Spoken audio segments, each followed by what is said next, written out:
mustaqbalka waxa sharci darro noqotay in baniaadamku bannaanka u baxo. qof walba waxaa lagu qasbay inuu ku noolaado dhulka hoostiisa. dunidan dhulka hoostiisa ah oo leh kumanaan dabaq ayaa loo yaqaan silo. boqolaal sano cidina ma garanayso cidda dhistay siloga sababtoo ah dadku halkaas ayay ku dhasheen kuna koreen.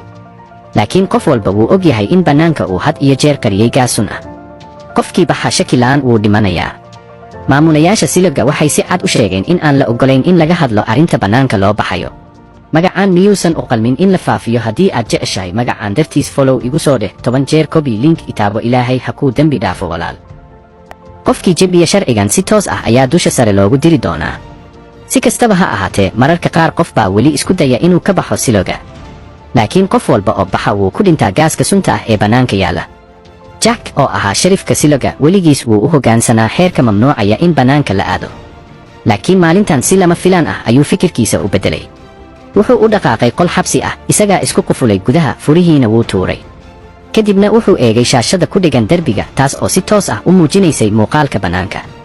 wakhtigaas jack wuxuu ku dheeraaday mayd bannaanka yaalay, isagoo ku dhacay fikir qoto dheer. kadibna wuu hadlay.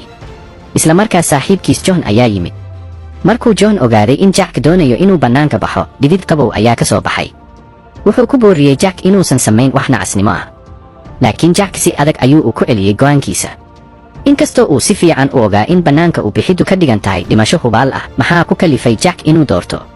sababtoo ah wuxuu u muuqday inuu ogaaday sirta siloga. 3 sano ka hor xaaskiisa Allison ayaa si lama filaan ah u kacsanayd maqaayadda cuntada.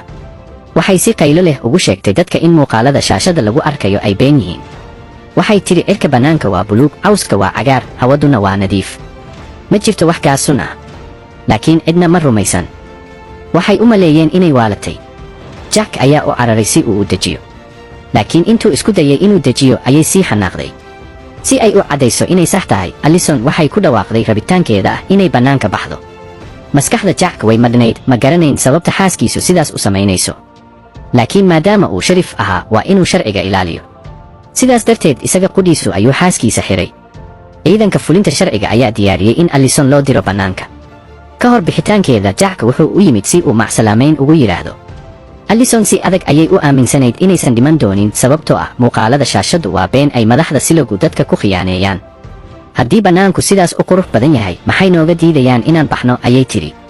waxay ogayd in ninkeeda uusan rumaysan doonin hadal keliya. sidaas darteed waxay la gashay heshiis. haddii bannaanku run ahaantii yahay idlo iyo gaas sun ah, ma nadiifin doonto muraayadda kamarada, waxay gacan haadin doontaa oo qirataa inay qaldanayd.